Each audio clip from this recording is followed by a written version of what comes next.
In the early years of World War II, the skies over Europe belonged to the Luftwaffe. German fighter pilots, many hardened veterans of Spain and the Blitzkrieg campaigns, ruled the air with skill, arrogance, and lethal precision. Against them stood the Allied air forces, brave, determined, but often bloodied by the sheer efficiency of the German war machine. And yet, far from the front lines, in the humid fields of Tuskegee, Alabama, a different kind of battle was beginning, one not fought with bullets or bombs, but with prejudice, politics, and pride. In 1941, the U.S. Army Air Corps launched what was officially known as the Tuskegee Experiment. It was not designed to succeed. Military officials, steeped in segregationist ideology, believed African Americans lacked the intelligence, courage, and coordination required for aerial combat. The experiment's purpose was not to produce pilots, but to prove they couldn't exist. The program was established at Tuskegee Institute, a historically black university founded by Booker T. Washington. Under the leadership of the visionary Dr. Frederick Patterson, and with the support of civil rights activists like the NAACP and First Lady Eleanor Roosevelt, the program received political backing, but little respect. Eleanor Roosevelt herself famously visited the Tuskegee airfield in 1941, taking a flight with one of its instructors, Charles Chief Anderson. When she landed safely after 30 minutes in the air, she turned to reporters and said, "I guess Negroes can fly." That moment, captured in photographs, silenced many skeptics, until at least for a while. The men who joined the Tuskegee program were not ordinary recruits. Many were college graduates, engineers, and athletes.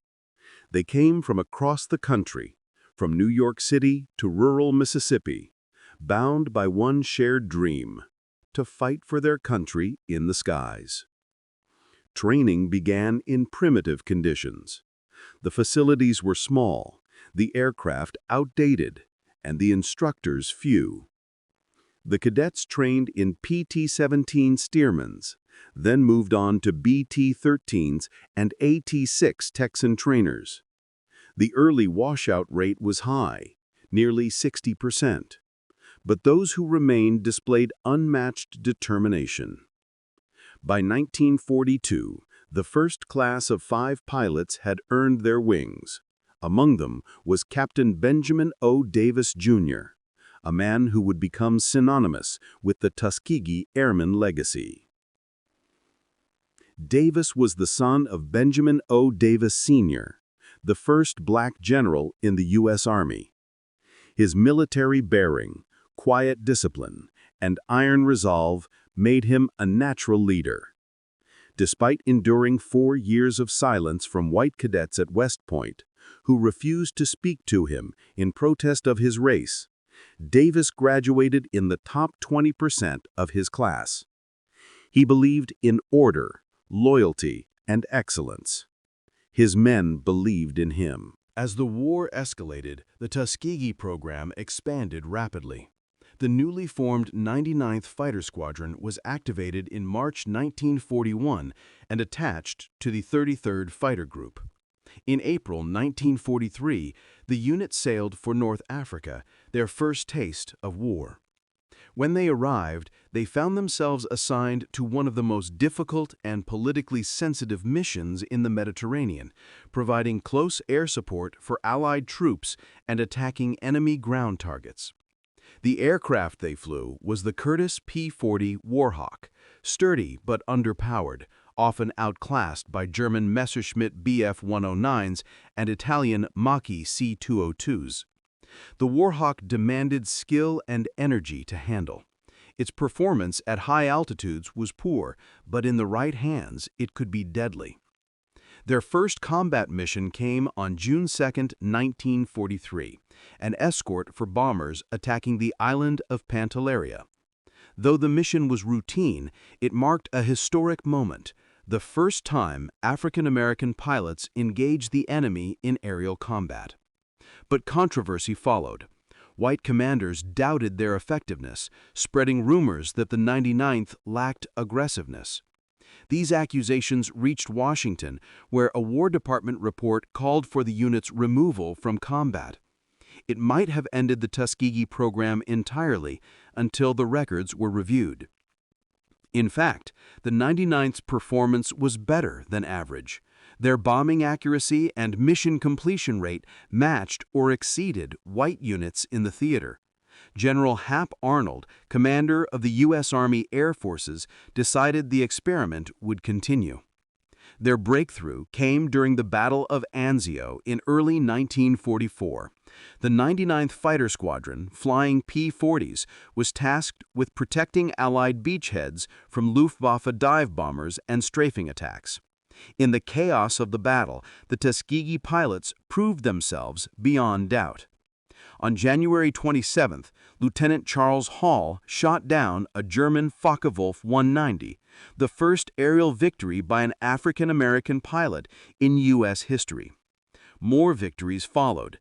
Their precision and bravery earned them new respect from Allied commanders and from the bomber crews whose lives they defended. In recognition of their skill, the 99th was reassigned to the newly formed 332nd Fighter Group, joining three other squadrons, the 100th, 301, and 302. Together, they would soon form one of the most elite fighter groups in the entire United States Army Air Forces. Back home, the press began to take notice. The name Tuskegee Airmen appeared in newspapers nationwide, often accompanied by photographs of smiling young pilots beside their P-40s. But no one could have imagined that within a year, these same men would be flying some of the most advanced aircraft of the war and striking fear into the heart of Nazi Germany. The experiment had become an elite fighting force, and soon they would paint their tails red and make history in the skies above Europe. By the spring of 1944, the 332nd Fighter Group had transitioned from the rugged P-40 Warhawk to the sleek Republic P-47 Thunderbolt, and later to the legendary North American P-51 Mustang. It was in the P-51 that the Tuskegee Airmen would truly earn their place in history. The Mustang was the finest long-range escort fighter of the war. With a top speed of over 430 miles per hour and a range exceeding 1,600 miles with drop tanks, it could escort bombers deep into Germany, to Berlin and beyond. The aircraft's Rolls-Royce Merlin engine gave it unmatched power and altitude performance. The 132nd's aircraft were easily recognizable. Their tails were painted bright red, a decision that began as a simple identification mark, but soon became a symbol of pride and fear. Bomber crews began calling them the Red Tail Angels. To German pilots, they were something else entirely: the Schwarzvogelmenschen, or Blackbird Men. Their orders were clear: protect the bombers at all costs. Unlike many other escort units that chased dogfights for glory, the 332nd stayed close to their bombers. Their discipline was legendary. Bomber crews flying B-17 Flying Fortresses and B-24 Liberators quickly learned that when the red tails were overhead, their chances of making it home skyrocketed. One B-24 pilot later said, "When I saw those red tails above me, I knew we were safe. They never left us." The group's commander, Colonel Benjamin O. Davis, Jr., enforced a strict code. Your mission is to protect the bombers. If you see enemy fighters, destroy them, but never leave the bombers. That doctrine paid off. During more than 15,000 sorties, the 332nd Fighter Group lost fewer bombers to enemy action than any other escort group in the U.S. 15th Air Force. They weren't invincible, but their record was extraordinary. Between June 1944 and April 1945, the Red Tails flew missions over Italy, Austria, Hungary, Czechoslovakia, and Germany. They destroyed over 250 enemy aircraft in the air and hundreds more on the ground. They also sank a German destroyer and decimated enemy supply convoys and airfields. But their defining moment came on March 24, 1945. That morning, the 332nd Fighter Group took off from Ramatelli Airfield in Italy. Their mission? Escort a massive formation of B-17s on a raid deep into Germany to attack the Daimler-Benz tank factory in Berlin. It was one of the most dangerous missions of the war. As the formation approached the German capital, they encountered fierce resistance. Flak bursts filled the sky, and from the west came the silver shapes of the Luftwaffe's new secret weapon, the Messerschmitt Me-262, the world's first operational jet fighter. The Me-262 was fast, nearly 100 miles per hour faster than the Mustang. German pilots mocked the Allies, calling them propeller boys. The Red Tails were expected to stand no chance, but they did. As the Me-262s made their attack runs, Lieutenant Roscoe Brown, Captain Charles Brantley, and Lieutenant Earl Lane engaged them head-on. In a stunning display of skill and daring, Roscoe Brown shot down one of the jets over Berlin, one of the first jet kills in history. In total, the Red Tails destroyed 3 Me-262s that day. Word of their achievement spread quickly across Allied bases.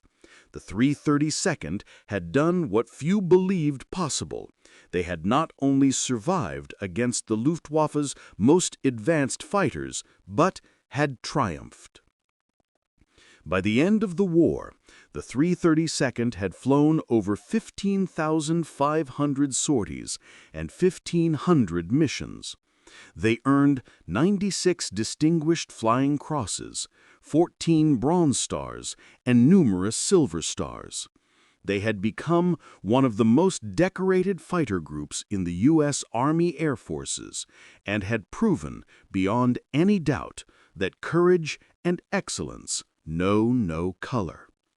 But even as they shattered Nazi myths of racial superiority in the skies, they returned home to a nation still divided by segregation. When the war finally ended in May 1945, the Tuskegee Airmen returned home as heroes, but not as equals. They had fought bravely in the skies above Europe, protected thousands of American airmen, and shattered every racist stereotype that sought to hold them back. Yet, when they stepped off the ships and trains back on American soil, they were still met with segregation, suspicion, and silence. Despite wearing their uniforms with pride, many were refused service in restaurants, denied entry to officers' clubs, and forced to sit at the back of buses in the very country they had risked their lives to defend. But their fight was not over. Colonel Benjamin O. Davis, Jr., the man who had led them through the war, stayed in the military, quietly but relentlessly pushing for change from within.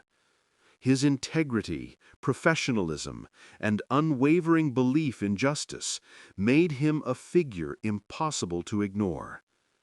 In 1948, just 3 years after the war, President Harry S. Truman signed Executive Order 9981, a decision that officially desegregated the U.S. Armed Forces. The Tuskegee Airmen's success was a major reason why. They had proven, in combat, that excellence and courage know no race, and that unity was America's greatest strength. Many Tuskegee veterans went on to become trailblazers in civilian life. Some became educators and mentors. Others, engineers and politicians. They carried the same discipline they learned at Tuskegee into every field they touched. Their legacy became part of the broader movement for civil rights and equality that would define the coming decades. Over time, their achievements were finally recognized. Museums and memorials across the United States began to honor their contribution. From the National Museum of the U.S. Air Force in Dayton, Ohio, to the Smithsonian's National Air and Space Museum in Washington, D.C., where their red-tailed Mustangs stand today, gleaming symbols of resilience and triumph. Decades after their final combat mission, surviving members of the group continued to share their stories, not of bitterness, but of pride. They reminded younger generations that history is not only about victory, but about dignity, perseverance, and courage in the face of doubt. Their influence even reached modern generations of aviators. Every African-American pilot who entered the U.S. Air Force, every astronaut who looked down from orbit, and every young cadet who dreamed of flying could trace their inspiration back to those men from Tuskegee. They changed the course of both aviation and American society. To this day, veterans who flew bombers over Europe still recall the feeling of relief when they spotted those bright red tails circling above. When the red tails were up there, one B-17 crewman said, "We knew we'd make it home." From the dusty airfields of Alabama to the frozen skies above Berlin, the Tuskegee Airmen fought 2 wars, one against tyranny abroad, and one against injustice at home. They won both, and in doing so, they helped redefine what freedom truly meant. The Germans who once mocked them as inferior came to fear them more than any other Allied fighter group. Their record spoke for itself. More than 15,000 sorties, 250 enemy aircraft destroyed, and the lowest bomber loss rate of any escort group in the U.S. 15th Air Force. Their courage broke barriers. Their example broke prejudice, and their legacy continues to lift generations higher. The Red Tails didn't just escort bombers, they escorted a nation toward its ideals. They proved that greatness comes not from privilege, but from purpose, and that, in the end, courage is colorless. Thank you for watching this documentary on the Tuskegee Airmen, the Red Tails who redefined history. If you enjoyed this story and believe more people should know about their incredible journey, don't forget to like this video, subscribe to the channel, and share it with others who love real history. Tell us in the comments which mission or pilot inspired you the most. Was it their fight over Berlin, the Battle of Anzio, or the courage of Benjamin O. Davis, Jr.? We'd love to hear your thoughts. Your support helps us bring more powerful true stories from World War II and beyond to life. Thank you for your time, and as always, stay curious, stay inspired, and never forget the heroes who flew with red tails and golden hearts.